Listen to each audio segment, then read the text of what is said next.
Redmi 6. Redmi 6. Nggak ada tuh. Casingnya merek Ipaki. Ipaki. Harganya beli di mana dulu? di Tokopedia. Harganya 13.000. Murah kan? Murah lah. Coba 13.000. kita ya. Tapi lihat. Kita lihat nih, kualitasnya bagus katanya. Iyalah, dia bayar karyawan sama tempat. Ini kan online. Tapi ongkir paling pak. Ongkir 9.000. Bentuknya kayak gini. Lumayan apa? Nggak kayak casing murahan. Dalamnya juga tuh, kilat kan? Tuh. Ini juga di ini ya, enak dipegangnya.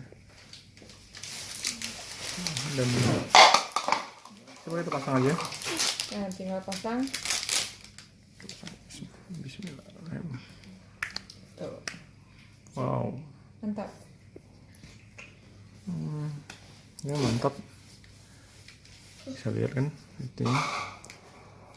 Coba Enak, ininya nggak licin. Ini juga apa? Tombol-tombolnya kita lihat ya. Tombolnya juga mantap. Jadi nggak kayak kalau casing murahan itu kan kayak apa? Nggak enak ditekannya juga.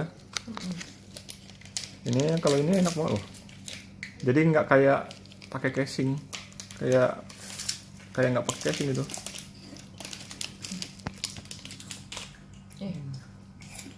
Tuh tombolnya nggak goyang nggak. ini juga kelihatan kan, pasan. Oke. Ini yang untuk Redmi. Mau yang nanti aja itu. Oke, ini juga pas. Yang ini bikin ini eksklusifnya itu loh. Ini apa? Bagus itu untuk sekelas 13.000-an. Megang juga mantap. Ini karena beli online ya. Kalau beli di toko mungkin lebih mahal kali ya. Ipaki ya. Merek Ipaki ini katanya original loh katanya. Kata ini di Tokopedia-nya tuh. Mungkin kita bisa cek nanti Ipaki kalau di toko offline-nya berapa. Ya udah. Oke. 2 menit.